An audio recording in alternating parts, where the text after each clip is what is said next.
네덜란드에 계시는 화란 한인교회 식구 여러분, 그리고 이 방송을 시청하시는 형제자매 여러분, 하나님의 사랑과 평화, 특별히 우리 주 예수 그리스도로 말미암는 은혜가 여러분과 함께 있기를 축원합니다. 오늘은 3월 29일, 3월 다섯째 주, 연중 13번째 주입니다. 교회력으로는 순환주일입니다. 코로나 바이러스로 인해 우리가 물리적으로 한 곳에 모이지는 못하지만 각 가정에서 이 예배에 마음으로 동참해 주시고 또한 밝은 얼굴로 마주대할 날을 사모하시기를 바랍니다. 시편 한 구절을 읽어 드립니다. 내가 산을 향하여 눈을 들리라. 나의 도움이 어디서 올까? 나의 도움은 천지를 지으신 여호와에게서로다. 아멘.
전능하사 천지를 만드신 하나님 아버지를 내가 믿사오며 그 외아들 우리 주 예수 그리스도를 믿사오니 이는 성령으로 잉태하사 동정녀 마리아에게 나시고 본디오 빌라도에게 고난을 받으사 십자가에 못 박혀 죽으시고 장사한 지 사흘 만에 죽은 자 가운데서 다시 살아나시며 하늘에 오르사 전능하신 하나님 우편에 앉아 계시다가 저리로서 산 자와 죽은 자를 심판하러 오시리라.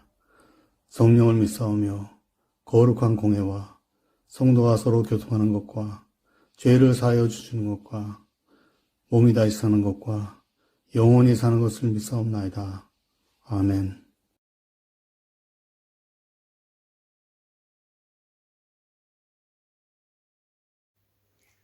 너희 안에 이 마음을 품으라. 곧 그리스도 예수의 마음이니 그는 근본 하나님의 본체시나 하나님과 동등됨을 취할 것으로 여기지 아니하시고 오히려 자기를 비워 종의 형체를 가지사 사람들과 같이 되셨고 사람의 모양으로 나타나사 자기를 낮추시고 죽기까지 복종하셨으니 곧 십자가에 죽으심이라. 이러므로 하나님이 그를 지극히 높여 모든 이름 위에 뛰어난 이름을 주사 하늘에 있는 모든 자들과 땅에 있는 자들과 땅 아래에 있는 자들로 모든 무릎을 예수의 이름에 꿇게 하시고 모든 입으로 예수 그리스도를 주라 시인하여 하나님 아버지께 영광을 돌리게 하셨느니라. 아멘.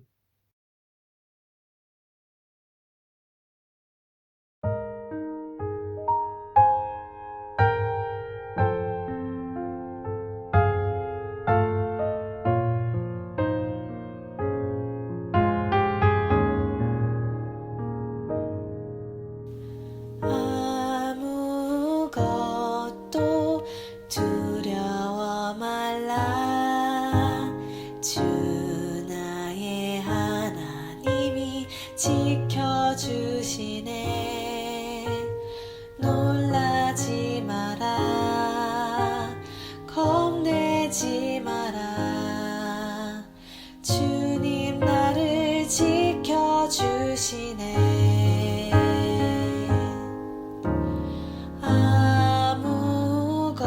아무것도 두려워 말라. 주 나의 하나님이 지켜주시네. 놀라지 마라. 겁내지 마라. 주님 나를 지켜주시네.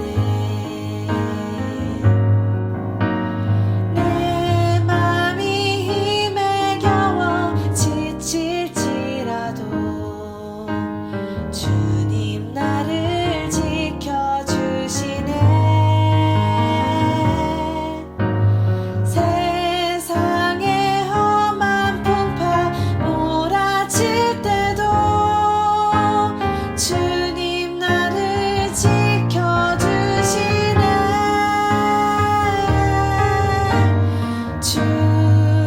주님은 나의 산성, 주님은 나의 요새, 주님은 나의 소망, 나의 힘이 되신 여호와.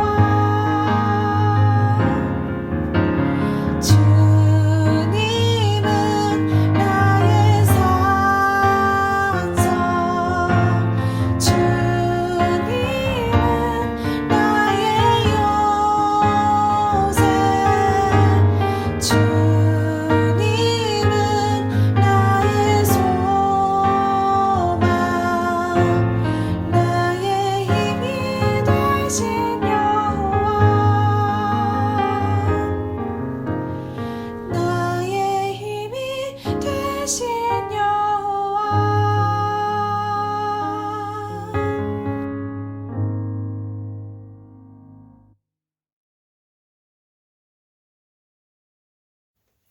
내가 아직 너희와 함께 있어서 이 말을 너희에게 하였거니와 보혜사 곧 아버지께서 내 이름으로 보내실 성령 그가 너희에게 모든 것을 가르치고 내가 너희에게 말한 모든 것을 생각나게 하리라. 평안을 너희에게 끼치노니 곧 나의 평안을 너희에게 주노라. 내가 너희에게 주는 것은 세상이 주는 것과 같지 아니하니라. 너희는 마음에 근심하지도 말고 두려워하지도 말라. 내가 갔다가 너희에게로 온다 하는 말은 너희가 들었나니 나를 사랑하였다면 내가 아버지께로 감을 기뻐하셨으리라. 아버지는 나보다 크심이라. 이제 일이 일어나기 전에 너희에게 말할 것은 일이 일어날 때 너희로 믿게 하려 함이라. 이후에는 내가 너희와 말을 많이 하지 아니하리니 이 세상에 임금을 오겠음이라. 그러나 그는 내게 관계할 것이 없으니 오직 내가 너희를 사랑하는 것과 아버지께서 명하신 대로 행하는 것을 세상이 알게 하려 함이라. 일어나라, 여기를 떠나지 하시니라. 아멘.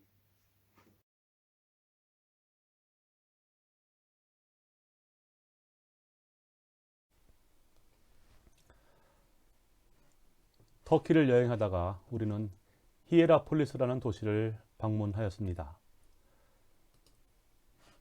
그곳에는 파무칼레라는 유명한 온천이 있는데 석회암 물이 녹아 흘러서 온통 주변이 목화솜처럼 하얀 곳이었습니다. 그곳에서 작은 버스를 타고 산등성 위로 올라가면 옛 교회터가 나오는데 그 옆에 삼각형 지붕을 한 사도 빌립의 무덤이 자리하고 있었습니다. 빌립은 이스라엘 땅 갈릴리 베세다 사람입니다. 처음에는 세례 요한의 제자였다가 나중에 예수의 제자가 된 사람입니다. 그에 대하여 알려진 것은 별로 없지만 그는 무화과 나무 아래 앉았던 나다나엘을 예수께로 초대한 자였습니다. 요한 복음서에 따르면 그가 예수께 이런 질문을 했다고 기록되어 있습니다. 주여, 아버지를 우리에게 보여주옵소서. 그러면 족하겠나이다. 14장 8절입니다. 하나님을 보여달라는 이 요구는 듣기에 따라서 그 이해가 달라질 것입니다.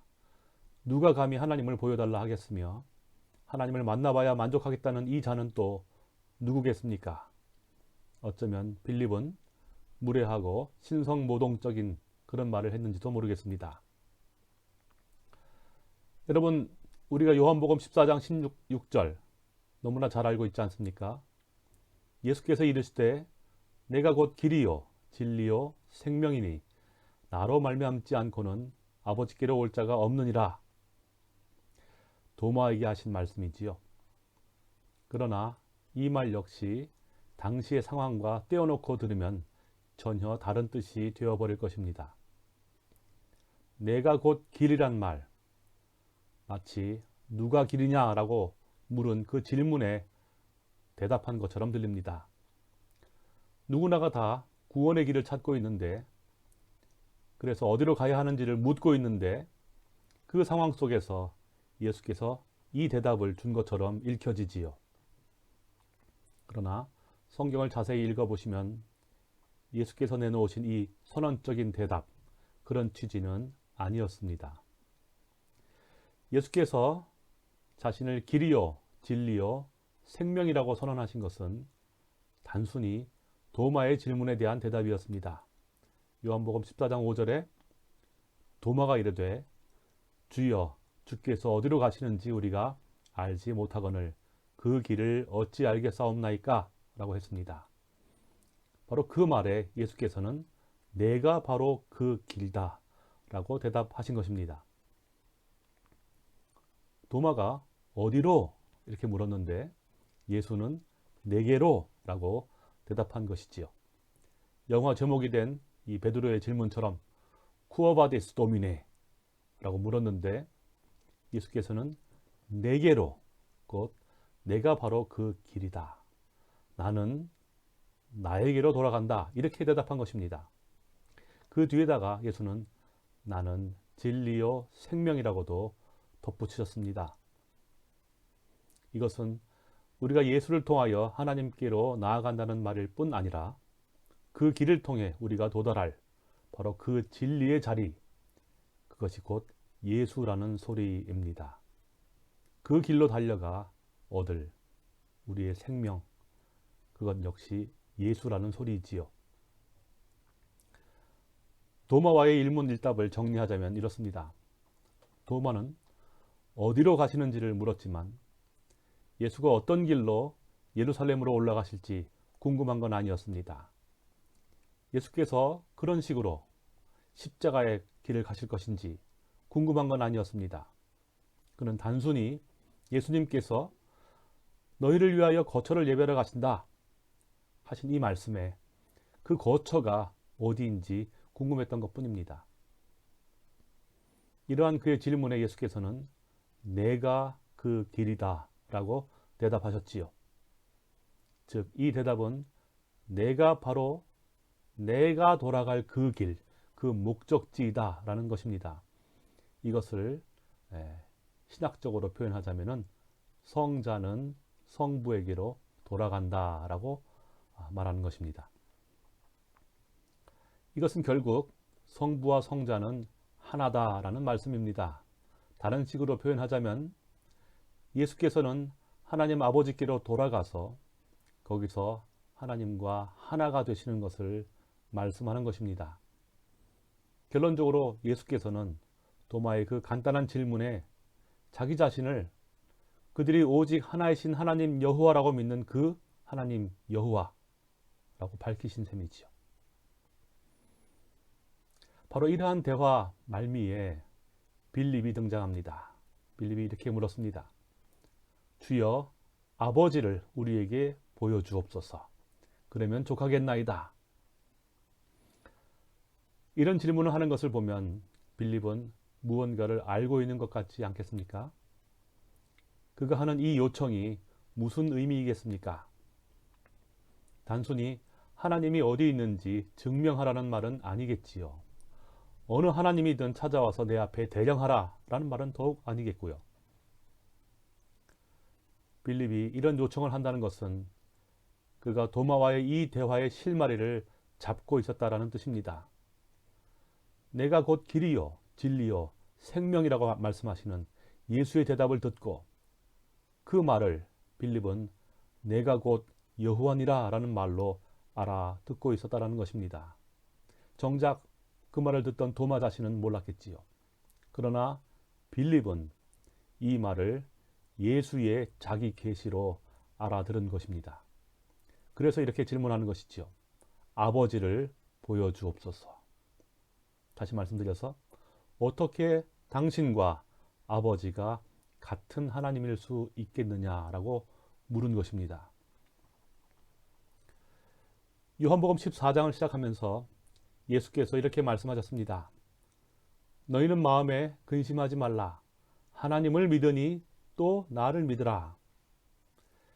여러분, 이러한 요청을 받는 자들이 당시에 유대인이었음을 생각하시기 바랍니다. 그들은 오직 한 하나님 여호와를 믿는 자들이었습니다. 그런데 그런 신앙 고백을 하는 자들에게 하나님도 믿고 예수도 믿으라고 한 것입니다. 여러분, 이것이 그들에게 어떻게 들렸겠습니까? 어쩌면 그 말은 그들에게 매우 불편하게 들렸을 수도 있을 것입니다. 하나님을 믿으니 또 나를 믿으라. 하나님도 믿고 예수도 믿고, 사실 두 신을 섬기라는 말이지요. 그러나 예수께서는 이런 요구를 하기 전 뭐라고 말씀하셨습니까? 너희는 마음에 근심하지 말라고 하신 것입니다. 왜 이 말을 앞세워서 하셨겠습니까?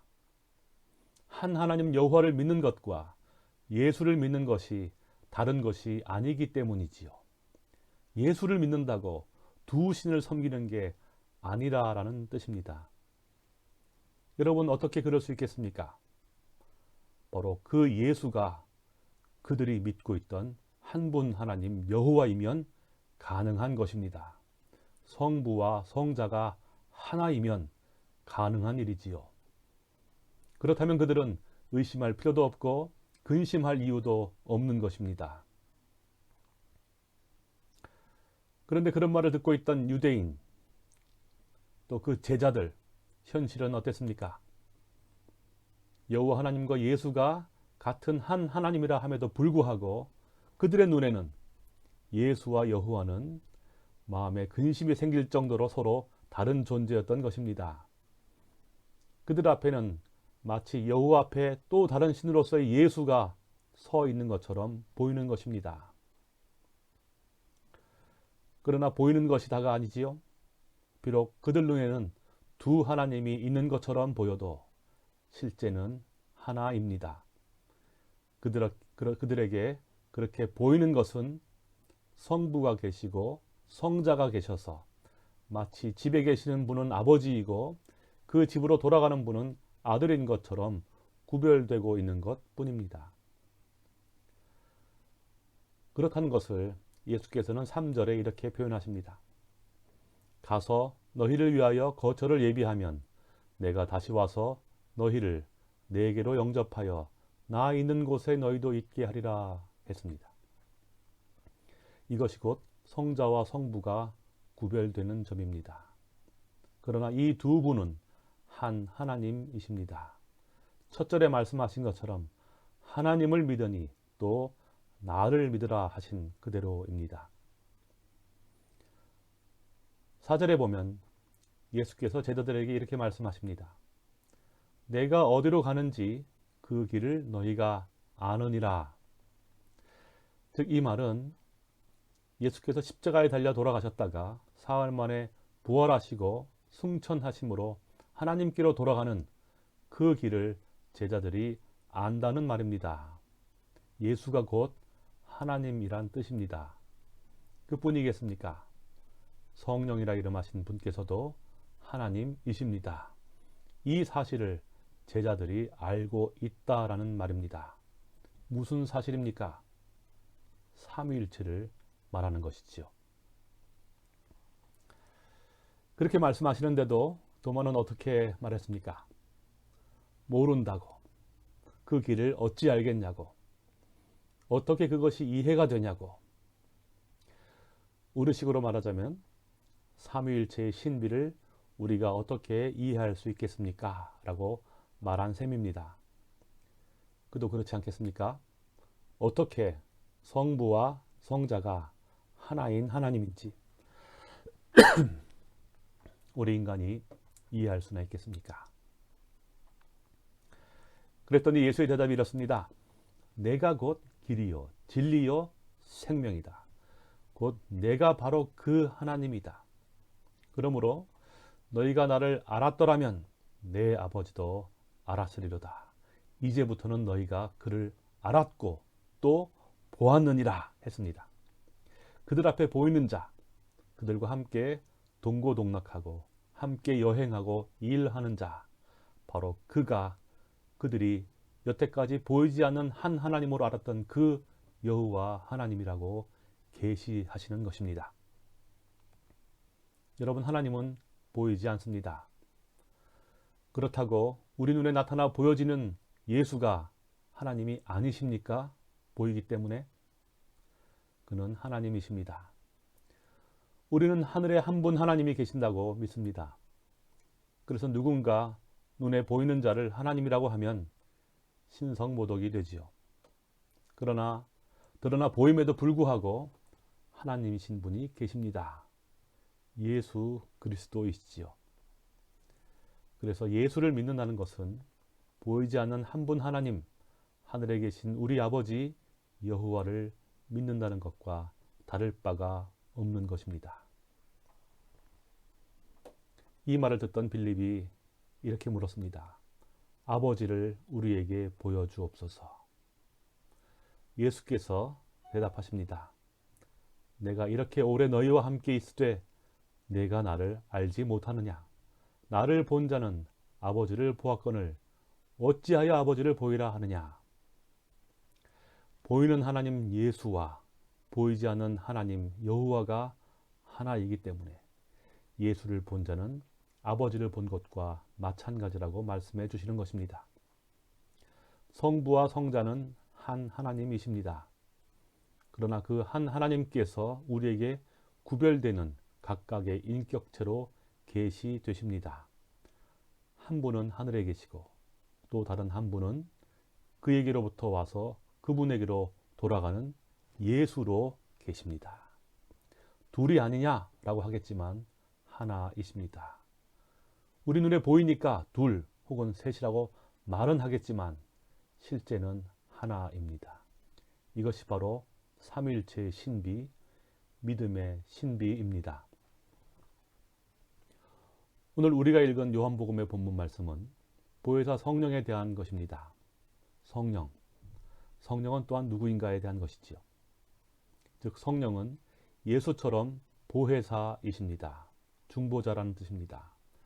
아버지께로 돌아가서 거처를 예비하시는 분이 성자 예수라면은 그분께로부터 다시 와서 우리를 아버지께로 영접하실 자가 바로 성령이십니다. 그래서 그를 또 다른 보혜사라고 부릅니다. 이 중보자 성령께서는 성부와 성자와 함께 한 하나님이십니다. 그러나 성자와 성부가 서로 구별되는 것처럼 성령께서도 성부와 구별되십니다. 그는 성부에게서부터 나오시는 분이라는 점, 성부는 또한 그를 보내시는 분이라는 점에서 서로 구별됩니다. 예수님께서 지상에 계실 때에는 그 자신이 하나님과 인간 사이의 유일한 중보자였습니다. 그러나 예수께서 승천하시고 오순절에 성령께서 강림하셨습니다. 그분은 어떤 분입니까? 성령께서는 예수처럼 우리와 함께 세상적인 삶을 사시는 분은 아닙니다. 그분은 성부처럼 보이지 않는 분이십니다. 그러나 지금 우리에게 오셔서 바로 그때의 그 일들을 가르치시고 생각나게 하시는 분이시지요. 혹 우리에게 지금 하나님에 대한 지식이 있다면, 그것이 불현듯 우리 마음 가운데에서 떠오른다면, 그래서 우리로 하여금 어떻게 살아가야 하는지 깨달아지게 한다면 바로 그분이 성령이십니다. 우리로 하여금 방언을 말하게 하시고 예언을 하게 하시며 설교를 하게 하시고 그것을 듣게 하시며 깨닫게 하시고 하나님의 이 비밀한 일들을 믿게 하시는 분, 바로 성령이십니다. 예수님께서는 이 말을 마치시면서 예루살렘으로 올라가셨습니다. 그리고 그곳에서 십자가의 길을 가셨습니다. 그때까지만 해도 빌립을 비롯한 12제자들은 성자 하나님이 왜 그런 길을 가야 하는지 이해할 수가 없었습니다. 그래서 그들의 마음에 근심과 두려움이 가득했습니다. 무슨 두려움이었겠습니까? 내 눈에 보이는 예수가 하나님이 아니라면, 나로 하여금 생각하게 하고 깨닫게 하시는 그 성령님이 내가 믿는 그 하나님이 아니라면 하는 바로 의심의 두려움입니다. 내가 아는 성부와 성자와 성령이 한 하나님 여호와가 아니면 어떡하나 하는 두려움. 만일 그게 아니라면 우리는 구원받긴 그런 것입니다. 바로 그 두려움을 예수께서는 친히 떨쳐 주십니다. 무엇을 통하여 떨쳐 주십니까? 친히 자기의 가는 길을 통하여 십자가의 길을 가심으로 자기가 참 하나님이시며 그가 보내신 보혜사이시며 친히 하나님의 어린 양이 되어서 우리를 죄에서 구원하시는 하나님이심을 증거하여 주심으로, 삼위일체 하나님에 대한 신앙은 이런 것입니다. 한 하나님에 대한 믿음과 바로 그 믿음을 깨트리는 듯한 예수의 실존, 그리고 성령께서는 말할 수 없는 탄식으로 이 의심을 깨트려 주시지요. 우리로 하여금 믿게 하십니다. 세상 사람들은 도무지 알 수 없고 이해할 수 없는 그 신비,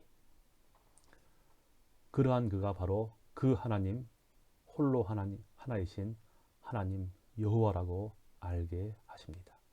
우리 입으로 또한 고백하게 하십니다. 이 하나님이 여러분의 하나님 되시기를 축원합니다. 감사합니다.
여러분 어떠셨습니까? 오늘은 각 가정에서 독립적으로 예배를 드릴 수 있도록 온라인 예배 순서를 축소하였습니다. 여러분께서 이것에 만족하지 마시고 다시 만나게 될 것들을 더욱더 사모하게 되시기를 바랍니다. 광고 말씀을 몇 가지 알려드리겠습니다. 아시다시피 오늘부터 여름 일광 전략제가 시작되었습니다. 이미 1시간을 저축하셨지요? 이것은 10월 말이 되면은 다시 되찾게 될 것이라고 생각됩니다. 5월 31일 주일까지 예배당에서의 물리적인 모임이 불가하게 되었습니다. 상황이 진전되어서 교회가 다시 모이게 될 수 있는 공식적인 첫날은 6월 7일이 되겠습니다. 그때까지 건강과 신앙을 잘 지켜나가시기를 기원합니다. 주일학교에서 계획한 여름 성경학교는 당분간 보류입니다. 야외 예배도 보류입니다. 매년 지켜오던 4월 12일 부활절 행사와 고난주간 특별 새벽기도회, 이것은 취소합니다. 여러분, 예배 마친 후에는 운영위원회가 있습니다. 각 운영위원들은 오후 3시 반에 스카이프를 통해서 운영위원회에 참석해 주시면 감사하겠습니다. 예배를 위한 유튜브 계정에 댓글 기능이 있습니다. 여러분, 이 기능을 통해서 신앙 상담 및 의견 제시 등이 가능합니다. 많은 이용 부탁드립니다. 여러분, 한 주일 동안도 하나님의 날개 그늘 안에서 이 재앙이 다 지나가도록 평안하시기를 기원합니다. 주의 강복하심을 받으시기를 바랍니다. 여호와는 내게 복을 주시고 너를 지키시기를 원하며 여호와는 그 얼굴을 내게 비추사 은혜 베푸시기를 원하며 여호와는 그 얼굴을 내게로 향하여 드사 평강 주시기를 원하노라. 아멘. 안녕하세요. 김겸, 김세진, 김영광 가정입니다. 저희가 기약 없이 네덜란드로 파견을 나왔었는데요. 급하게 발령이 나는 바람에 한국으로 다시 돌아가게 됐습니다. 원래는 직접 만나서 인사드리는 게 도리일 텐데요. 저희가 지금 상황이 좋지 않아서 직접 인사드리지 못하게 돼서 너무 안타깝습니다. 지난 2년 동안 저희가 너무 도움을 많이 받았고요. 그리고 교회에서 참 많은 도움을 받아가지고 잘 생활할 수 있었던 것 같습니다. 그래서 모두에게 감사드리고요. 그리고 언제 저희가 이렇게 먼저 떠나지만 나중에 언제더라도 다시 만나게 될 기회가 있으면은 그때 다시 반갑게 인사드리는 걸로 하겠습니다. 그동안 너무 감사드리고 항상 건강하세요. 감사합니다. 감사합니다. 겸이 겸이도 바이. 안녕해. 여기도 안녕.